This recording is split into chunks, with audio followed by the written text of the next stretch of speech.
Hello friends, welcome to Miss DeBoer Reads. Today we're continuing the year of Billy Miller.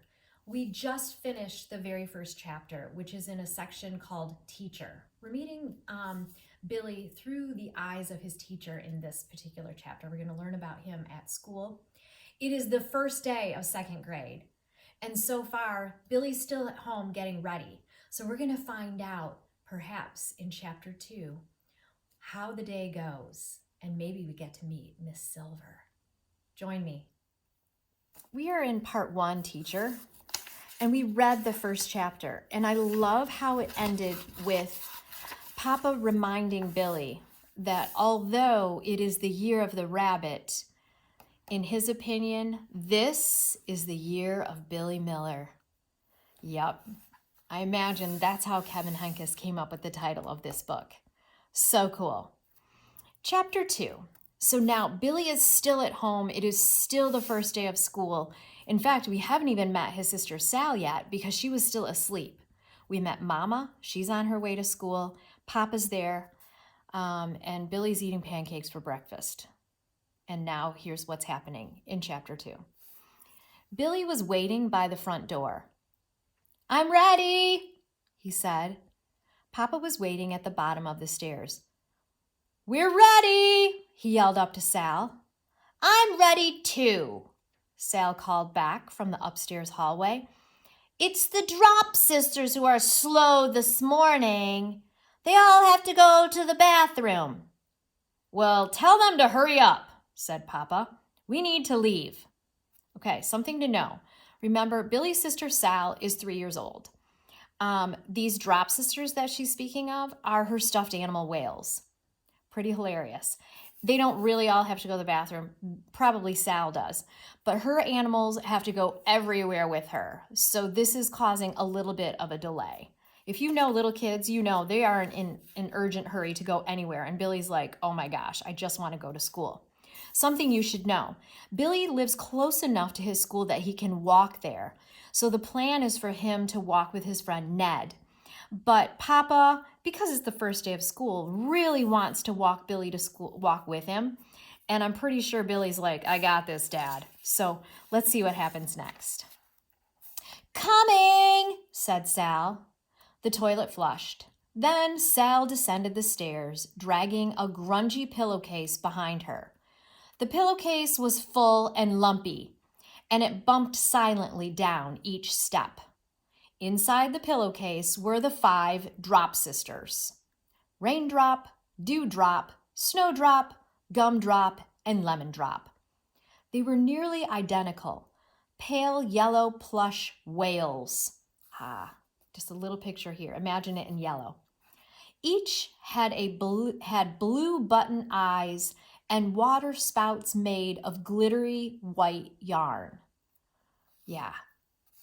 We're painted a really good image of what they look like right here. Even though this isn't colorized, I can imagine what that looks like with the glittery white yarn, right? Looking like water coming out of a spout. Cool. Raindrop was the original Drop sister and was the most worn, the most beloved. You know how when you love a stuffed animal so much, they get worn out in spaces? If you've ever read The Velveteen Rabbit, you'll know exactly what I'm talking about. But yeah, your stuffies can get worn out in spaces because you just love them so much. The others had been bought by Mama and Papa or given by relatives in case Raindrop was ever lost. They'd been hidden in Mama and Papa's closet. One day, Sal found them by accident and adopted them instantly. "I think you're smart after you go to the bathroom," said Sal. "I didn't know that," said Papa, with his hand on her shoulder. He scooted Sal along.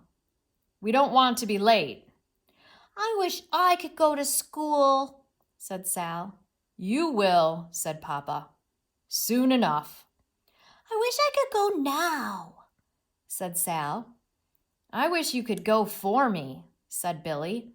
"Go, go, go," said Papa. "Everybody go." And they, Billy, Papa, Sal, and the Drop sisters, were off to Georgia O'Keeffe Elementary School in Constant, Wisconsin. Okay. So you know how our school is named Collins? This is Georgia O'Keeffe Elementary School, and it's in Constant, Wisconsin. This is a real place in a real state. Remember how we saw where Wisconsin is? Really close to our state of Michigan, just across the lake. They can see Lake Michigan just like we can. So now we know what state Billy is from. Billy's best friend, Ned, was leaning against the stop sign at the corner. His mother, Amy, was standing beside him, fluffing his hair. She glanced at her watch.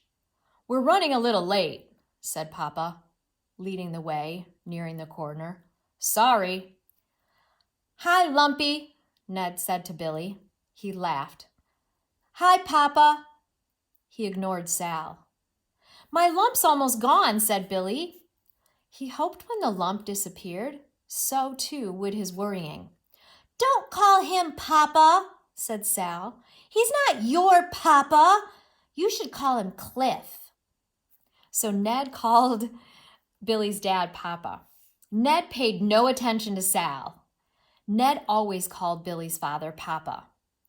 Billy thought this was funny, but it bothered Sal. Ned called his own father Dad. Everyone Billy knew called their own fathers Dad.